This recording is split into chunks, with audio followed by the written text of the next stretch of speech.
because a lot of our mentees do not, with the time difference, a lot of people cannot make it. It's in the middle of the holiday period. So I would like to start by giving like a heartfelt thank you immensely to everyone that can make the time to be on here.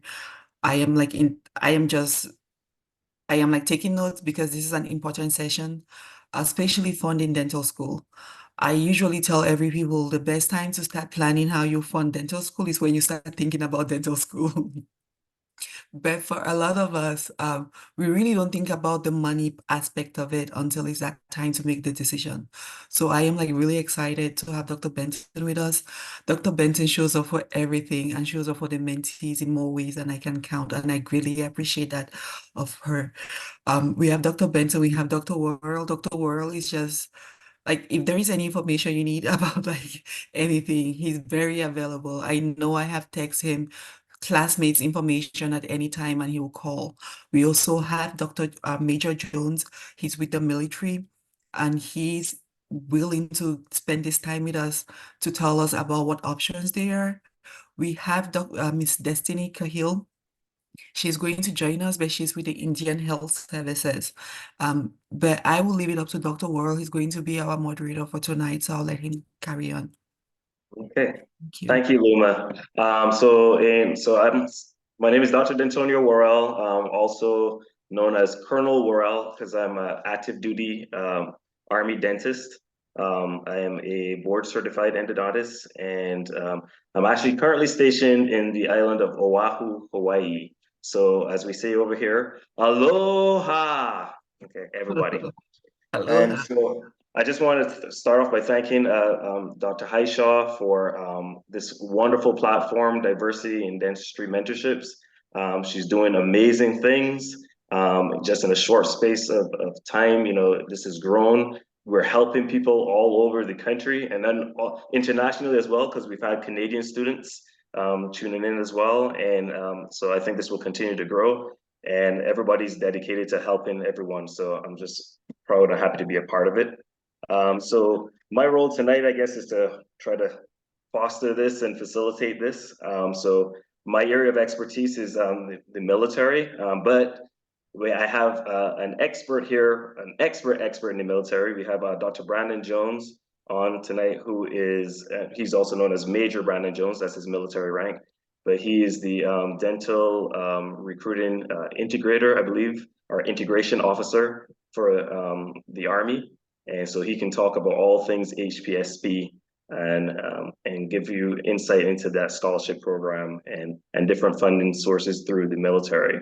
We also have Dr. Kim Benton, who's with was it the Pacific Health Collaborative? Did I get it correctly? But allow them to introduce themselves as well. Associated with the University of the Pacific, and she can talk about programs through there as well. And then we also have the Indian Health Service representation here tonight. I've posted some links in the chat, which are some pretty good resources. One is an article from LendingTree, of all places.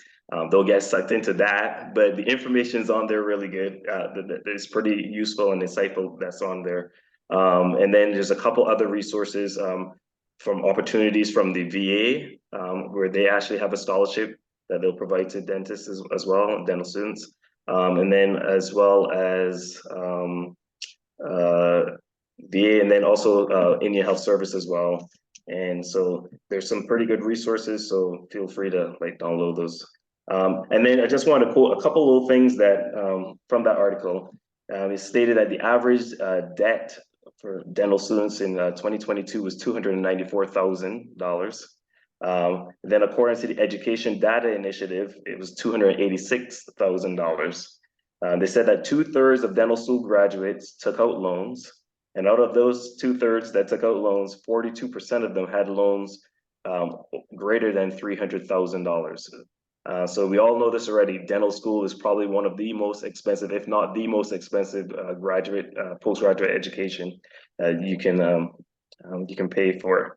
That said, it's a phenomenal profession, and I think all of us here can attest to that. You know. Then two other little points that I thought were very interesting since a lot of people got acceptances and people are just trying to weigh between which schools they want to attend, it did say that the cheapest dental school for in-state tuition for in-state residents, sorry, is at Augusta University at $141,000 total cost of tuition. And they also said the cheapest dental school for out of state is ECU, East Carolina University at 146,000.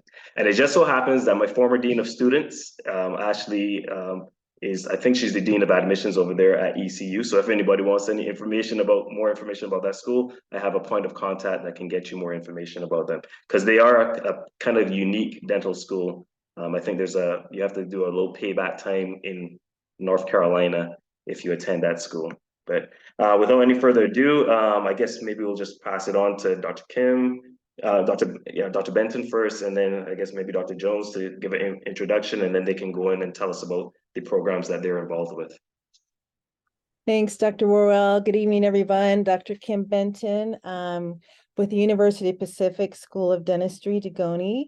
We just started a second program, admitted our second cohort of international dental students for a healthcare center that we are opening up in Sacramento.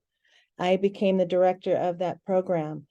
So we're very excited. The building's being built as we speak, and hopefully we get the keys to the house at the end of May. What's unique about our programs is we're very accelerated. So our international program is 2 years. Most others are 3. Our DDS program is 3 years. Most others are 4. So when you talk about that debt, Dr. Worrell, that is no joke. UOP is one of the most expensive. We do have quite a few HPSP scholars in our footprint.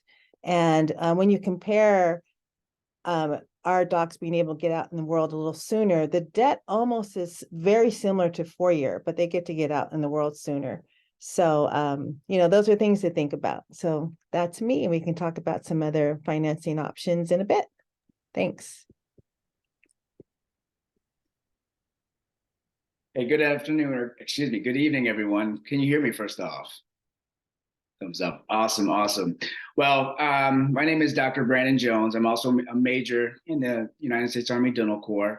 And I would like to say, first off, thank you and co-sign off of everyone else here and say thank you for the wonderful opportunity to be here this evening.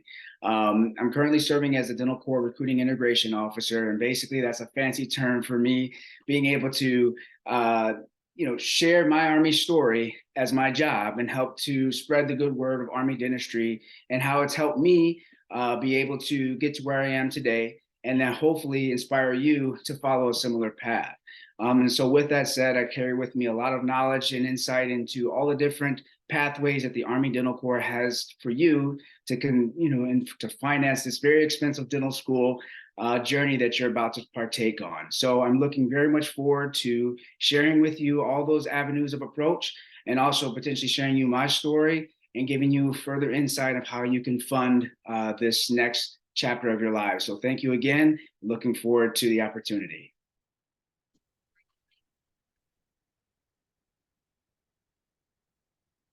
Okay, so I guess why don't we start by both of you? We'll start with Dr. Benton first, ladies first. How about you just tell us completely about the programs that your school has to offer, and we'll start from there. And then we'll do the same for Dr. Jones. And then after that, we have a couple questions that were already sent in that we can start to go through. Sure. So we have our DDS program. And again, it's an accelerated 3-year program. We also have our International Dental Students program, and that is an accelerated 2-year program. So as most of you are familiar with the fact that if you are a dentist from a foreign country and you want to come here to the United States, you have to attend a program. And with our accelerated program, our students are able to go ahead and start working again right in the, where they want to be. We had quite a few students from literally all over the world. So it's nice to see that. With our DDS students, we have approximately, let me back up a little bit. So our IDS students, our first cohort was 27, and we just admitted our second cohort of 30. So our first cohort is on our San Francisco campus. Our second cohort will be in Sacramento starting in July. That's about 2 hours north of us. If anybody likes to ski, you're 2 hours closer to Lake Tahoe. And then for our DDS program, we have approximately 144 students per class. And those students will come from all different backgrounds and schools, et cetera. We probably have about 25 to 30 first gen students or first students going to dental school. So that's been nice. We've been trying to work with them and develop a program. We have something called Mosaic, which is a group where it caters towards our first gen students. And so we're really working on our diversity, equity, and inclusion piece. When you look at our school, we do have a very diverse background, but we're really focusing on African American, Hispanic Americans, Native Americans, and trying to increase that as well. So that's who we are, and we have a really great program. So hopefully people will consider us. Awesome. All right, Dr. Jones, you want to talk about all things Army HBS? Yes, sir. Thank you. Hopefully, but if not, doesn't matter. I'll definitely get into that. Many of you have heard of our scholarship called the Health Professional Scholarship Program. And this Health Professional Scholarship Program it is the largest demographic of individuals that are a part of our core came in through this scholarship program, myself included.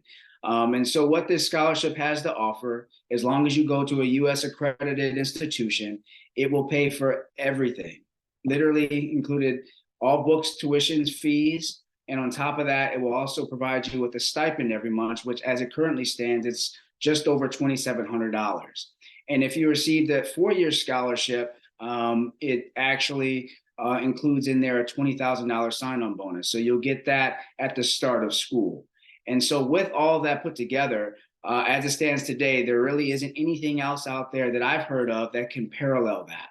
There might be other scholarships that will pay for your tuition and fees and all of that. But to offer you a stipend every month is pretty unique. And on top of that, a $20,000 sign-on bonus.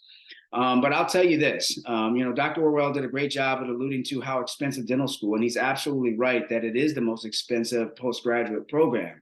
But I'll tell you, with all that said and done, you all will be future dentists. And one of the blessings that we have in our profession is that we do fairly well monetarily speaking.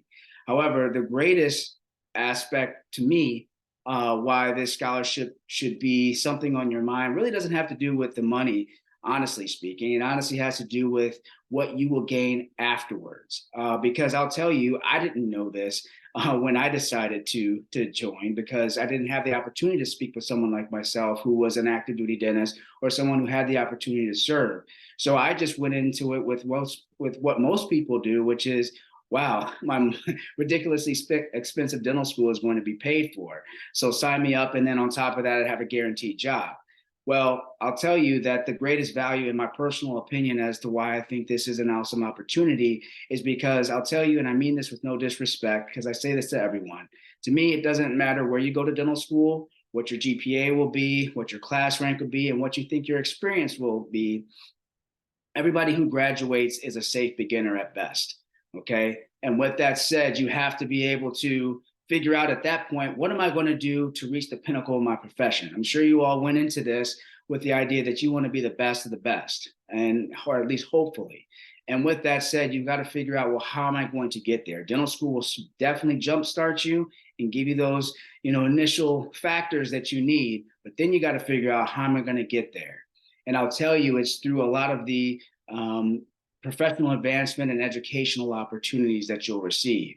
And so I don't know if you've thought about it yet, but if you want to be like Colonel Worrell or Dr. Worrell and be an endodontist, or like a comprehensive dentist like myself, and I see Dr. Reed's on here, another comprehensive dentist, these opportunities are available to you in any other residency program that you can think of, literally any other, to include dental informatics, dental public health, Masters of Healthcare Administration, are available to you at the best price of $3.99.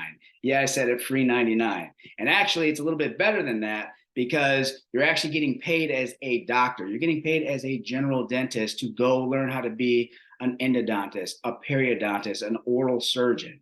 So with that, you're going to have the ability to then further improve your financial stature by not going into debt, actually getting a job making your money, and also learning how to be a better dentist. I don't know where else you can get that kind of opportunity. And the last thing I'll say is that you're getting trained by the best of the best. Dr. Worrell mentioned that he's board certified as an endodontist. I'm board certified as well as a comprehensive dentist. I didn't even know what that was until I was in residency, but here I am standing that way. But every person that trained me to, get to this stature was board certified in their specific field, and that's what allowed me to reach the goals and the success that I have. And to me, that is the greatest value point. So I went a little bit, long-winded in my answer, but that is truly my passionate response as to why I think you should consider this. Because again, the monetary value is one aspect, but the true aspect, in my opinion, is what you'll gain afterwards. Standing by for any further questions. Over. Dr. Worrell, if I could just add a comment. We've had a couple of our students from Pacific participate in the HPSP scholarship. We have 2 seniors right now, one of which has already been accepted to that comprehensive dental program, which I know, Major Jones, you and many others have shared with me, that is difficult to get into, especially as a new grad.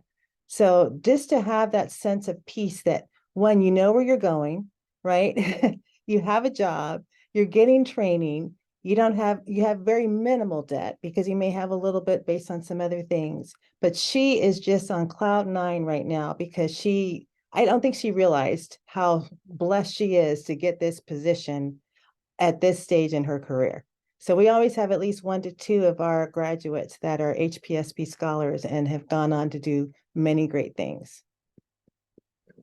Well, I want to thank you, Dr. Benton, for bringing that up. I didn't know how much time I had, so I didn't want to give my normal spiel here because I can go on forever in a day. But you're absolutely right. That's another great point, is not only do we have all those opportunities for you to potentially partake in, which is all the residency programs that we have to offer, but we have to offer, again, at the greatest advantage of having very high acceptance rates, right? So we have, if you want to be a surgeon, if you want to be an oral surgeon, I mean, unless you are the top of your class or very close to it, very high CBSE, cumulative basic science exam scores, things of that nature in your class, to reach that goal is very difficult on the civilian side. But on our side and on our team, the ratio that we have actually is 2 to 1 as opposed to the 40 to 1 odds that you have in the civilian sector. And that's not to say that we don't accept people that don't meet the requirements, because we do have certain minimum requirements. But what I'm saying is that goal is not unachievable. If that is something where you didn't come out the top notch of your class, maybe you were in the middle of your class, maybe your GPA wasn't the greatest, but if you do desire to do something like that or anything other, you have an opportunity to do so, I believe, in our team. And that's one of the other greatest aspects. So thank you for bringing that up, Dr. Benton. Okay. So we do have a question in the chat for Major Jones. But before that, I think just to even it out, notice I'm not wearing my uniform because I don't want to push too much blast. That's why Dr. Jones is here, maybe Dr. Reed as well. But the HPSP scholarship is also something that's available for every service, has that as well. So the Air Force has scholarships as well, and the Navy has scholarships. There's differences between the services and what your life and lifestyle will be afterwards. But those are other opportunities. And then the other thing too, just to mention too, and I think one of the links I placed in the chat talks about the National Health Service Corps, which is also an option as well. And I have a mentee that successfully got that scholarship a couple of years back, and it just worked out better for her at that stage of her life versus the military scholarship. But like Dr. Jones was correct, there's really nothing financially that matches the military scholarship with the sign-on bonus and the stipend. However, the National Health Service Corps, I think it pays about $40,000 a year towards your tuition and room and board and all that, and there's a payback. So I'll read out the question that was asked, and Dr. Jones, you can probably answer it. It said, hi, Major, what does the military expect of you in return for being part of their scholarship program? This was from Nicole Fisher. Awesome. Well, great question, Nicole. So we have 3 different flavors of the scholarship. We have a 4-year, a 3-year, and now actually a 2-year option for you. And so the greatest return on your investment happens to be the 4-year scholarship, just because, again, it pays for your entire program with all the different benefits that I had as well that I spoke of earlier, the stipend and the sign-on bonus. And even if you go to a 3-year program like the one that school at U of P, again, you would apply for a 4-year scholarship, but they would only pay for 3, obviously, because it's a 3-year program. And then a 3 years, as it alludes to, it's a 3-year program, and then a 3-year scholarship, and then the 2-year is a 2-year scholarship. But the significance of the 2-year scholarship is it does require a 3-year payback. The 3-year and the 4-year are year for year. So if you get the 4-year scholarship, you have a 4-year active duty service obligation. You have a 3-year, you have a 3-year active duty active duty service obligation. But for the 2-year, just by regulation, for a 3-year minimum active duty service obligation, you will serve 3 years for only a 2-year scholarship. So those are the 3 different options that you have. The other thing that I want to point out too is that the boards for these are 1 time a year board. So if anybody is on the chat that's interested in our scholarship opportunity, you want to get with your local recruiter as soon as possible, because our 4-year board, for example, will be held in February. And so if you miss the train on that, unfortunately, there's no other option for you other than to apply once you're in dental school for the 3-year. And the same thing holds for our 2- and 3-year scholarships, although those boards are held in July. But again, it's really important that, if you are interested, that you learn about this and execute early so that you don't miss those opportunities and deadlines. I hope that answered the question. Okay, so I don't want to stay too long on the military, but we do have one other question, and then we'll cut it for a little while. And hopefully all of our panelists can drop their email or contact information in the chat, so that if anybody has any other specific questions, they can reach out to them. The other question from our resident pediatric dentist / comedian, Dr. Glabash. How hard is PT? Will they be lenient on dentists? PT meaning, I can't even think of PT, bro. What's PT? Physical training. Physical training. Physical training. Physical training, yes. That's well, very funny, first of all. Unfortunately, no. There is no leniency for dentists. We were held to the same standard as everyone else, unfortunately. And so for those of you who know or may not know, the Army just recently kind of transformed their PT program to now what's called the Army Combat Fitness Test. It's a little bit more robust as far as the amount of events that you are required to complete in order to be successful in that PT's test. Although if I'm comparing and contrasting between what was previous and what is now, I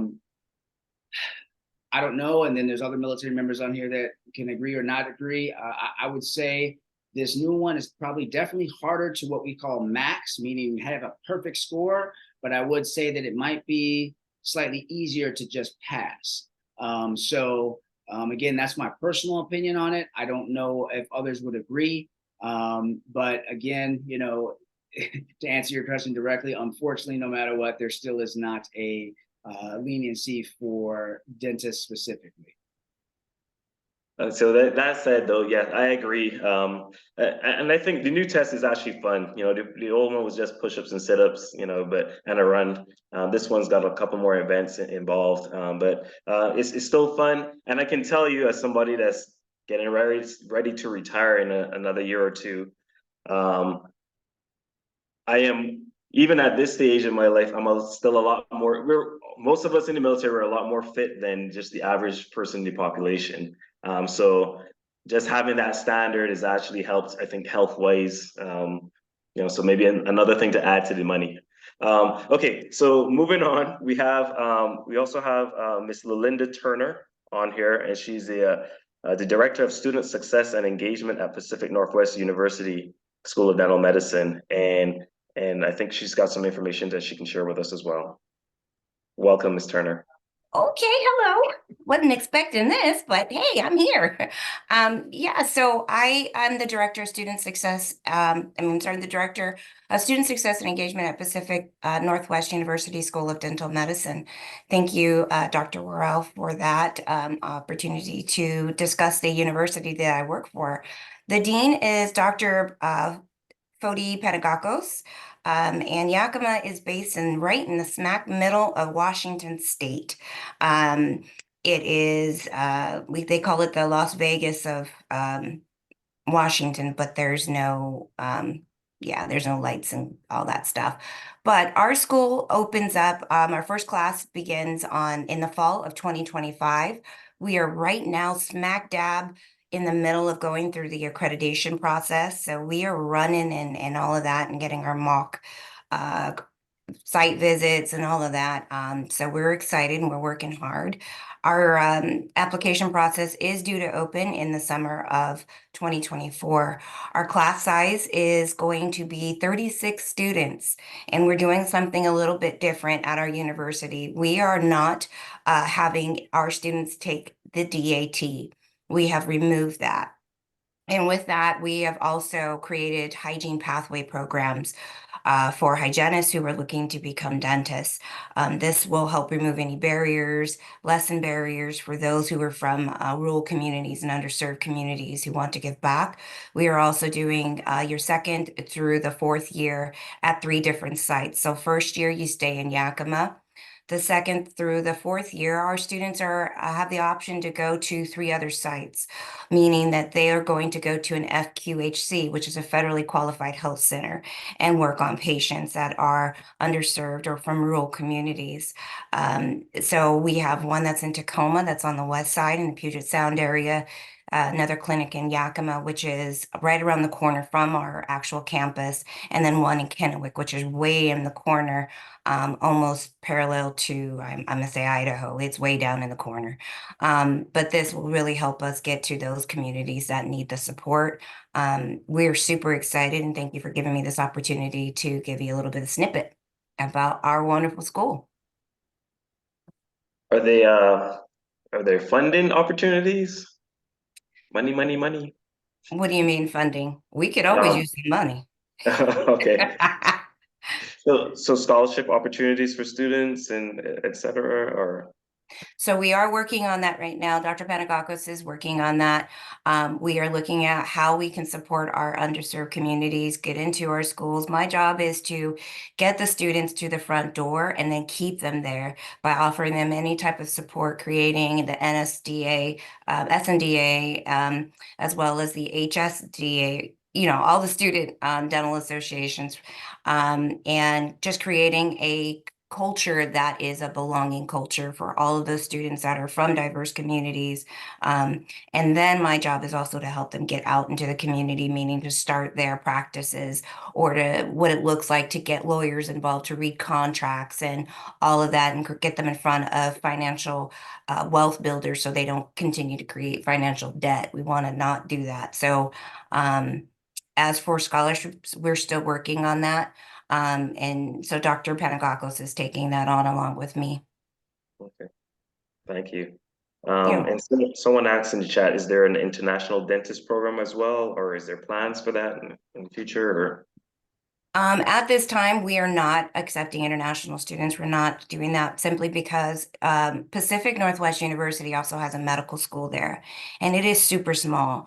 We are still growing, so we're not at the place to start to accept international students. We just now are adding on the dental school. We just added on a MAMS program, which is a Master of Arts in Medical Science class. So we're still growing. Once we stop growing, we run out of land to build because we're building a state-of-the-art building right now just for the dental school. They just laid the concrete and we'll be putting the steel up. Then we can maybe start looking at international students once we stop building. Okay. And someone asked again, the name of the program of the school is the Student Success and the Pacific Northwest University, right? School of Dental Medicine. Yes, I will put Oh, the link in the chat as well. And I see that, oh, thank you, Doctor. Um, I see someone else asking about ASDA. Yes, we have a representative from ASDA. We are Dr. Panagakos. If you ever have the opportunity to meet him, he's amazing. He is one of the best bosses I've ever had. I'll say that much. He is just amazing, and I can't say enough about him. Excellent. Thank you. All right, Thank you. so we do have some other questions that were sent in beforehand. So I guess, and I'll open this up to anybody or any dentist that's here with us tonight that can share. How soon? So the first question is, how soon should I start looking for scholarships?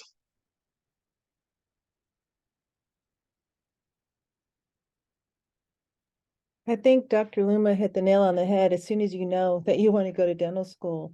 We have one student that got a scholarship based on the town from which she came from.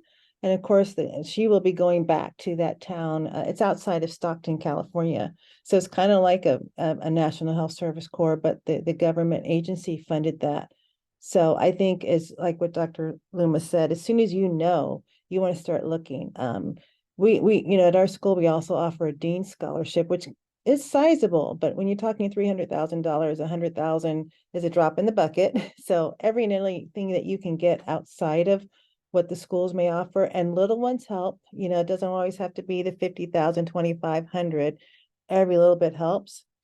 Just checking what's going on, and especially if you come from an underserved area, maybe even having a conversation with the local dental society. You never know, they may want to come together and be able to help you with your education, knowing that you will come back to that community to practice. So I saw Dr. Glavash made a comment, and you want to talk about that? Can you guys hear me? Oh my gosh, this thing never works. I remember back then when I was applying to scholarships, and I think I went to the library, and there's like a book of scholarships, or on the internet now that there's a whole slew of scholarships for anything. Scholarships if you have long nails, scholarships if you went to high school, scholarships if you have long hair. There's silly scholarships, and there's a bunch of random stuff no one applies to. Because I used to call, hey, what's the deadline? She's like, oh, we extended it because no one applied. Now just get $250 here and there, $500 here, $100 here and there to pay for stuff. Just apply. They'll make a lot of essays, have a few standard ones, tweak them, and send them off to a bunch of stuff. And a lot of them are now electronic as well. Thank you. And Luma, I think you applied for a lot of like external scholarships as well, right? Can you share anything about any of those?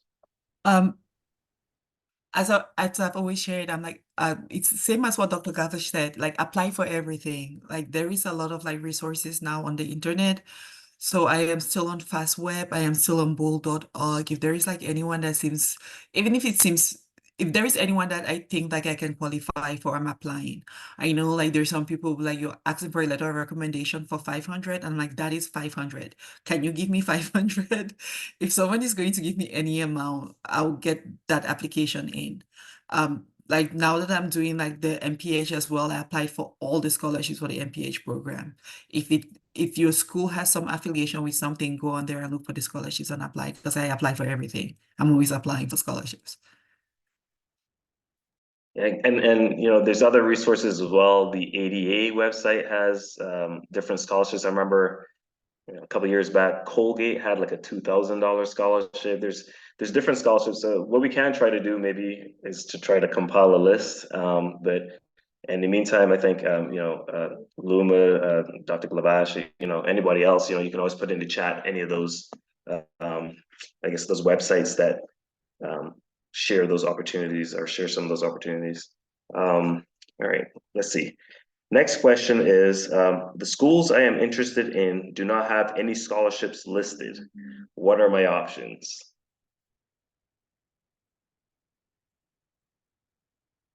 Talk to the school and talk to different people at the school. A lot of times it's one person who's well versed in it, sure, but then you talk to some faculty professors, and they may have knowledge of other ones that are there or that are up and coming, or some hints and clues as to other ones. And also ask other students what they did too. Yeah, so I agree. I think pretty much every school does have some money set aside Mhm. in terms of grants and scholarships. Um, and but yeah, they're not just going to offer you, so you do have to do some inquiring. And so usually what I tell my mentees is that during the interview process, a simple way to ask is like, do you have any resources for funding, or do you have any resources for additional funding, for students? Something along those lines, you can ask it in a polite, non-threatening way to, during your interview. Or you can call up, I think, ahead of time and talk to whoever's like, the admissions, who's on the admissions committee or the admissions office, and ask them those questions about funding. So Yeah, I was Also, gonna say you go can ahead. email the financial aid counselors because you have admissions directors and then sometimes you have financial aid. We do it at Degoni. And until I reached out, I didn't know what we had. It's not on the website, but it's definitely something when you ask, they'll give you that feedback. So definitely reach out to the financial aid counselors as well as some of the other things that people mentioned. Exactly. There's some exactly what Dr. Benton said. I I went to a private school and I asked for money. They had no scholarships available. And then I went to the financial center and they had if you have a financial hardship, this my cat is just there. If you have a financial hardship, there's sources for them. So I wrote an essay and about, I have my son in residency, I need money, all this stuff. They didn't have anything, but she said, "Hey, we read your story, you're persistent. We'll give you $7,500 just for the year that I was there." Just like that. I didn't expect anything, but I asked. that's phenomenal. That's actually a great point because, hopefully everybody caught that. So the school itself. So for instance, for me, University of Maryland, and thank you for bringing that up, Mary. The University of Maryland Dental School had scholarships, but then the University of Maryland also had scholarships outside of the school that you can. So look into both. When you have like a dental school, that's affiliated with a larger university, because you could probably potentially get funded from both entities. So definitely something to look into. And Dr. Haisha, just ask. It doesn't hurt to ask. Okay, let's see. Next question. I heard the scholarships such as Health Service Corps are too competitive. Should I bother to apply? Yes, I'd say yes. Um, so they are more competitive. But again, if anybody's really interested, like I said, I'd have a direct point of contact. I got one 2 years ago, and it was because I remember she wrote multiple essays. We did a lot of like tweaking and rewriting and tweaking, and it took several months, but and I remember at one point her name's Alicia Owens, and she was starting to get tired because she's like, it's so much.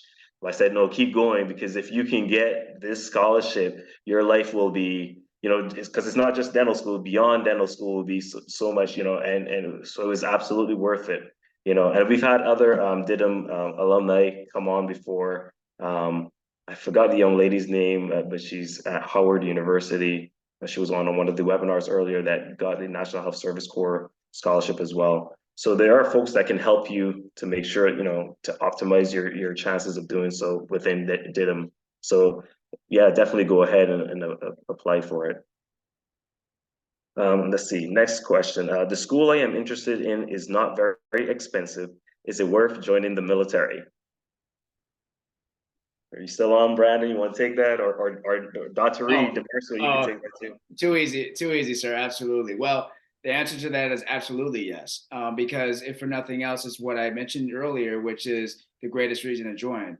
It isn't to me for the monetary reward that you're receiving for dental school. Of course, that's the most enticing reason at this stage, and definitely that has benefits, as well. But I think the real reason is what you can gain afterwards.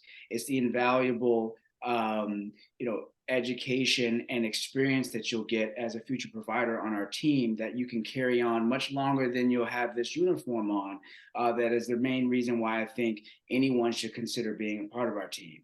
And, I'm just going to give a shout out while I can right now. Dr. Reed, he hasn't spoken up yet, but he's on here. He is my mentor. He's been my mentor since day one in the Army. He was a godsend for me because without his guidance, quite honestly, I'm not really certain that I'd be where I am today. And he's still giving me guidance to this day. And he's usually the first person I call when I need it. And so that is another great asset and reason to consider our team is just the mentorship and the guidance that you'll receive, as being a part of it. And so these are the intangibles and the things that you don't really hear about when you're learning about the scholarship, and maybe local recruiters will talk to you, because that's generally what is the most enticing aspect is, yes, it's the monetary reward. But I'm here to say, hopefully Dr. Worrell, Dr. Reed can also pitch in and say the same, that again, to me, the greatest reward is what you'll get afterwards. So yes, to answer your question, absolutely. I don't seem biased, so Dr. Reed, you wanna jump in? I'm moderating, so. No, I just came on for support, but I'm in the chat. I was trying, but I 100% agree.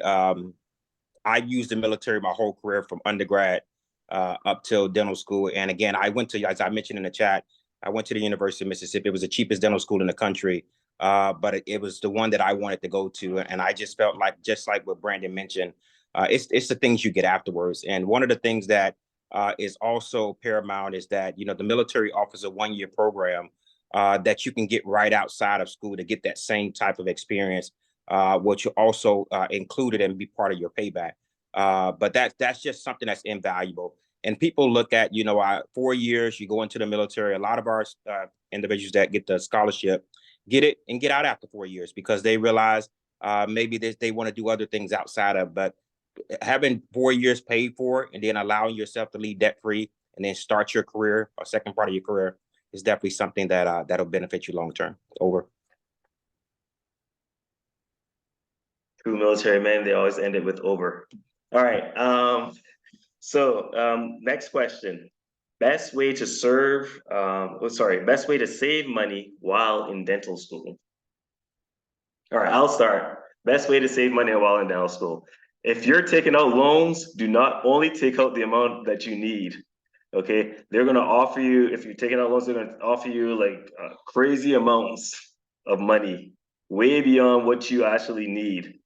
Resist the urge, don't take it, because if you take it out, most likely you're gonna spend it.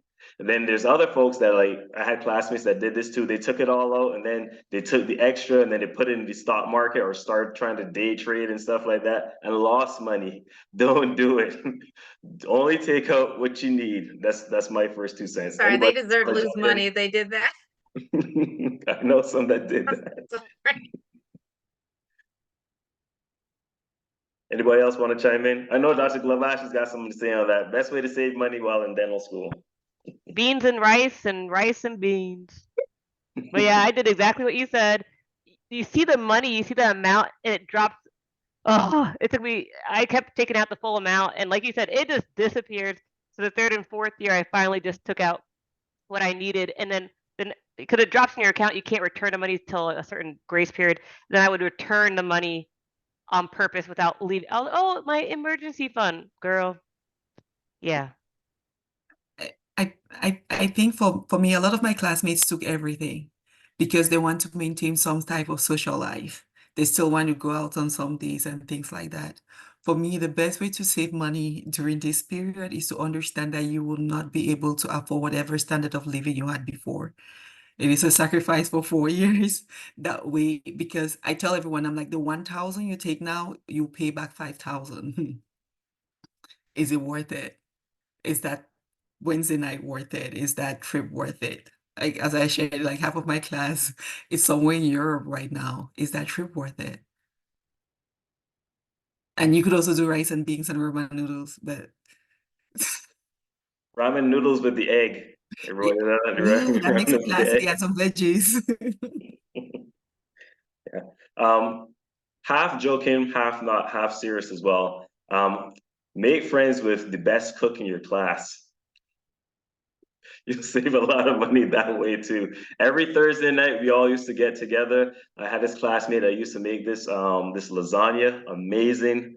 So every Thursday night, I never had to eat out, I never had to spend any money. I didn't have to cook or anything like that. We'd watch Survivor. I mean, it was awesome. Y'all probably too young to know Survivor. I don't know, is Survivor even still on? But anyway, you know, that's an impractical way to save some money. Another practical way, it's kind of joking, but not. When your school offers events where there's food, bring Tupperware. I am not kidding. Our students, we're always going around saying there's food. There was a luncheon or something. There's food. There's a dinner. They will bring Tupperware because it's just going to get thrown out, right? So anytime there's an event going on campus, that might mean that you might need to go help a little bit, but bring Tupperware. It's helpful. That too, and especially they usually are looking for like volunteer students to be part of certain activities, even if you don't want to go. And then a lot of campuses do have a food bank. Even if you think you can buy more, go take advantage of it. And then And I'll just add, yesterday on our, I'm sorry, Dr. Worrell, go ahead. no, go ahead. No, go ahead. No, I was just gonna say, yesterday on our mentor mixer, one of our mentees asked if she thought it was a good idea to live at home. So one thing I would say is don't save money that way. You should live on your own, live in an apartment, because you're just, Dr. Glavish gave great advice, your family's going to pull from you and you're going to be drawn in different directions. They're not going to understand the time and dedication it's going to take to really study. So don't try to save money that way. I really don't think you should stay at home unless there's like extenuating kind of circumstances. Dr. Haisha, I just want to add to that. Our current D2, when he was a D1, did that. And he was commuting 45 minutes each way, literally dead on his feet, getting 4 hours of sleep. And I found, we talked, I said, you've got to move. You have to move closer to campus. And that one change made all the difference. So that is absolutely right. Even though you save money on housing, et cetera, you're being pulled, you don't have time, you feel guilty about staying late, going to sim lab, et cetera. You cannot survive on 4 hours sleep. So that change alone made his grades go up tremendously. And the other thing that I will say that, at least that I did, depending on what school you get into, but I imagine there have to be opportunities at each school. There's opportunities to work within the school.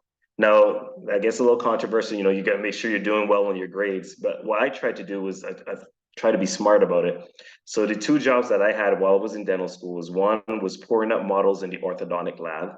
I don't even know if they still do that in this digital age, showing my age, but it was great because I was learning a skill that I needed anyway. And I was, helping out. I was learning a little bit more about ortho, about how to professionally pour up and wax their models. So I did that, $20 a cast back then. It was good.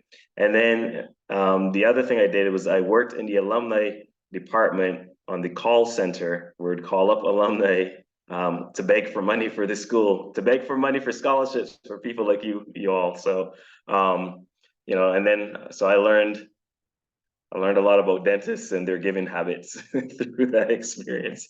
But you can look for jobs. There may be little jobs that you could do there within the school that may not really take away, or that you can utilize and leverage to learn something to help you in your dental school journey. And I'm pretty sure they probably have stuff like that at each school. So, all right.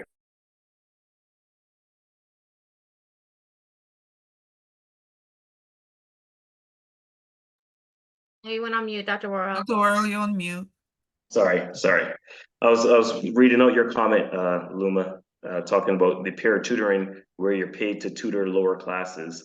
And then in my class, I forgot, another thing we had was a note service where everybody that subscribed to this, we paid into this. One student was responsible for writing the notes for each class and then transcribing it, typing it out, and then distributing it to everybody. And that was another way that we all made money, everybody that subscribed to that as well. So, and Dr. Benton wrote that Degoni does that as well, and you get paid for I believe that's the peer tutoring, right?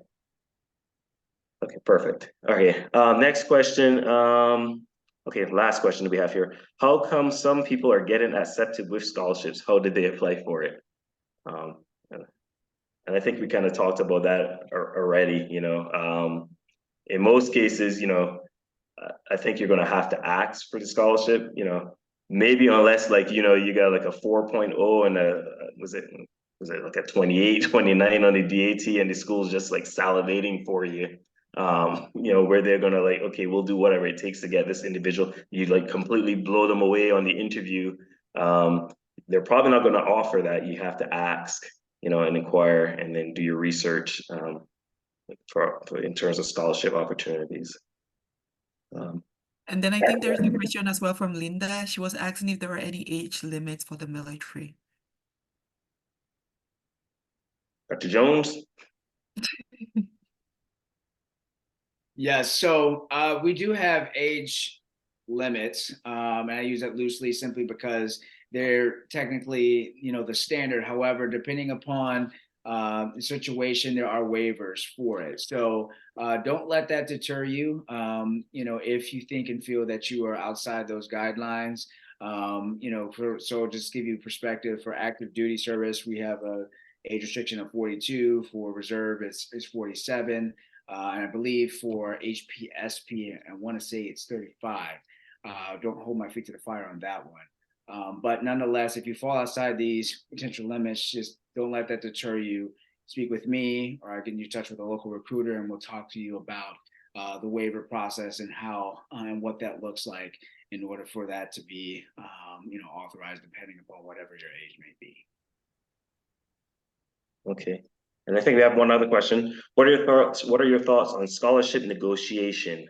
And I'm gonna assume by that you mean, or do you mean like leveraging scholarships, meaning say you get a scholarship offer from one school and then going back to the other school and say, hey, I'm really interested in your school. I would love to come here. However, I have, a nice financial offer from another school. Yeah, absolutely. Yes, you wrote yes. Is it Osai or Osai? Yeah, Osai is it correct? Yeah, absolutely. I tell my folks to do that, and if there's somebody that's applied with like, if they got a scholarship offer, absolutely go back and let the other school know, like, hey, but really butter it up, hey, I love your school. This is amazing. This is exactly what I want to do. I feel our values align. Butter up really well. However, VCU is offering me $40,000, and it's making it really hard. And see what they say. In some cases, they may bump up if they've offered you something. They may bump it up, or they all of a sudden magically, you know, and this is not for Dr. Benton, but schools got some money. Some of these schools have some money, they have some money. So don't, like Dr. Haishaw said, don't be afraid to ask. Ask. You have not before you, because you ask not. Ask. All right. I don't know. Do we have any other questions? And they're not gonna reject your offer. So don't be scared of that. Wanted to add that, yes, negotiate. You mean, say that, because they're not going to retract your offer. They're, oh, I don't know if my internet's not stable. Can you No, hear we me can okay? hear you. Yeah. Yes. So definitely ask. Let them know. Yeah. So don't be scared about that. They can't say, okay, well, we changed your mind. We don't want you to come to our dental school just because you're sharing that you have a package somewhere else. And it's so important what Dr. Worrell said about the make sure you keep it positive. Because I noticed some people say, well, unfortunately, so and so's offering me this, and they have this, and they have that, and it's an excellent program too. So what can you compare? They already gave you like what they deem as their best offer for you. So you have to be careful with how you word, how you phrase, how you're gonna. It's great that he said exactly that. I really want this school for X, Y, Z reason. So and so is offering me something different. Then be quiet. Don't rag on about and it's this and that, and because you're trying to get them to give you more money. They might be like, okay, well, is that school so great? Go there. And then another thing to add on to that, I mean, I'm weird like that, but in looking for scholarships to do a 23andMe or some DNA test, I found out all the little other ethnicities I am, and I applied for those scholarships too because technically it was part of me. That's all. Great point. Great point. But yeah, so yeah, just to hammer that home, honestly, just be humble. Because the truth of the matter is, and this may sound wrong, but please take it for what I'm saying. you know, you're not special. There's a million students, you know, right in line behind you. You're waiting for that opportunity. Honestly, you know. So I think you have to be strategic and calculating when you talk with them, but you can still, you know, yes, certainly use whatever you have, whatever tool you have as leverage, you know. But yeah, come positively, you know, speak with them, you know, and if it's a school that you really, really want, then do that. And can I add something really quick? So my daughter just graduated from nursing school a couple weeks ago. She went to down in Texas, and she's biracial. I told her a year and a half ago, apply for any scholarships possible. And she says, no, Mom. I said, nah, don't be lazy. She ended up with a $40,000 scholarship to help fund for her nursing program. She is almost debt free with all the scholarships programs, just because, you know, I got on her and said, apply, and you use every ethnicity. I want you to use that Irish, use that white, use that black, use whatever. And she got a $40,000 scholarship just from using her DNA. That was not an advertisement for 23andMe, but I sent her the results. I'm like, this is what you are. So use them. yeah. So right, and Dr. Glabash wrote about a book, a great negotiating book, I guess, Never Split the Difference. So cool. All right. I don't see any. Okay, there's one last question, I guess. What is the committee looking for in applicants for the HPSP scholarship? And this is coming from Isaiah, who got a ton of acceptances last week, you know, and he's gotten some scholarship money too, you know, so super excited, and he's working on the HPSP. You know, he is acting out everything we're talking about on there, applying for everything, keeping his options open. So Dr. Jones, you can take that quick. Awesome. Well, so first of all, I would say that they're looking for the well-rounded individual. I think that a lot of even our recruiters out there get stuck on this. It's about DAT scores and GPA. Yes, that's important, but that's literally only one aspect of the evaluation process, and all of which are all weighted equally. So the academic component is one, your letters of recommendation is two, your letters of intent is three, your extracurriculars are four, and they're all weighted equally. So maybe you don't have the greatest GPA and DAT scores, but you just knock it out of the park with a letter of intent. And let me tell you, that letter of intent is really critical. I haven't sat on the board, and obviously I can't because I am, I'd be a biased entity potentially. But at the end of the day, from what I've heard from those who have, there's a lot of people out there that, say, more or less that, throughout their letter of intent that I want this scholarship for the money. Well, probably that's pretty intuitive, because you wouldn't probably be applying for the scholarship if you didn't need the money. And so a lot of people say that. And so, as a future officer on our team, you are a leader. And so with that said, any sort of leadership experience or leadership potential are really key things to include in your letter of intent. Also for those who are recommending you, if they can speak upon that. Also things that you can throw in there. So, the Army has values. We have 7 of them. You can get in a quick Google search. You can look them up and see how you can incorporate that value system into your letters of intent is important. Those of you who may want to consider this a career and not just a, kind of 4 and out or 3 and out sort of situation, maybe pay your time and then get out. If you really have thought about this as a career, meaning 20 plus years, certainly include that. That is something that has been told that is obviously a very good, check in your favor. But again, don't get caught up or held up based off of, the GPA and DAT. I hear that so often. But I will say this, it is pretty competitive. It's actually very competitive as far as a scholarship. And a lot of people do very well. So on the flip side, if you've got a really good GPA and a really good DAT score, sometimes people will say, well, I got this. Well, a lot of people have that. And so you really want to figure out how you can stand out. And it's through those letters of recommendation and letter of intent, and, including in there some of the considerations that I just mentioned. So very competitive, But again, I've seen people on every aspect of the spectrum be selected. Those who I wouldn't think so, versus those who have thought would, oh yeah, they're definitely going to get in because of their great scores, and they don't. So don't let anything deter you. And the last thing I'll say, if you have any sort of military experience, whether your prior service or if you were ROTC or anything like that, those are huge checks in your favor as far as things that the board looks at highly upon consideration. So great question. Okay, so I know we're coming up on I guess we're past the hour mark right now. So I'm getting the winks that I'm supposed to shut this down. So I saw is it Kajusti Jean-Pierre?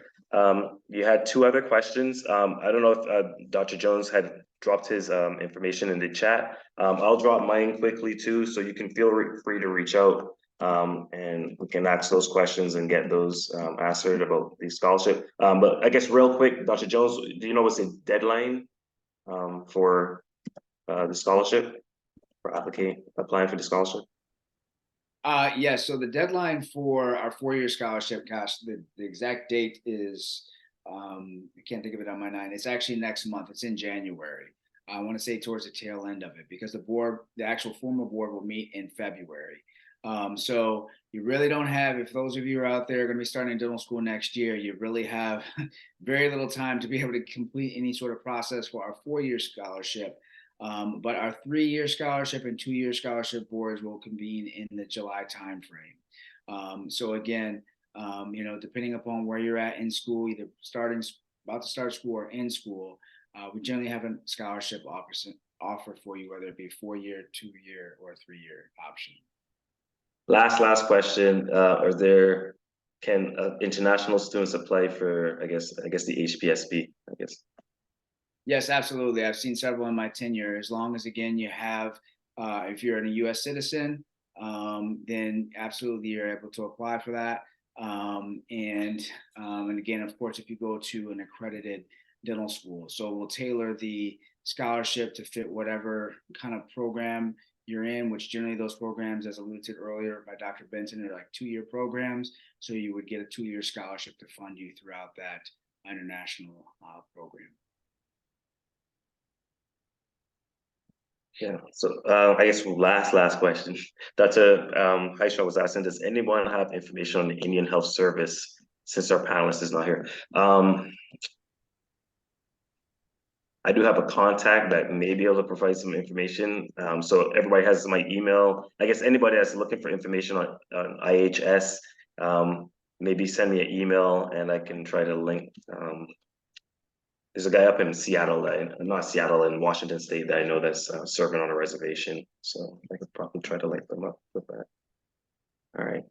Okay. So I'd like to thank, on behalf of Dr. Leila Haisha, who's still here, so she can say if she wants to, and Diversity and Dentistry Mentorships. I want to thank everybody for coming on board. Those of you who've gone acceptances and trying to decide between schools, congratulations. It was a wonderful time to be, exciting time to be. Take your time, breathe, and go with your gut. Your heart will tell you where you need to be, and those of you that are aspiring to do that, be inspired. This community is growing bigger and bigger and bigger, and we are committed to helping y'all, do it because we did it. So can you, right? Anything else to close out, Luma? No, that would be all. Thank you so much, everyone. Especially if you're a student, this is one of the things that you need to do. Try to find the resources that you need. Thank you for making the time. As always, extra thanks to you all, the mentors, for making the time for us. I know we don't take it lightly. Thank you so much. And I'll stop the recording.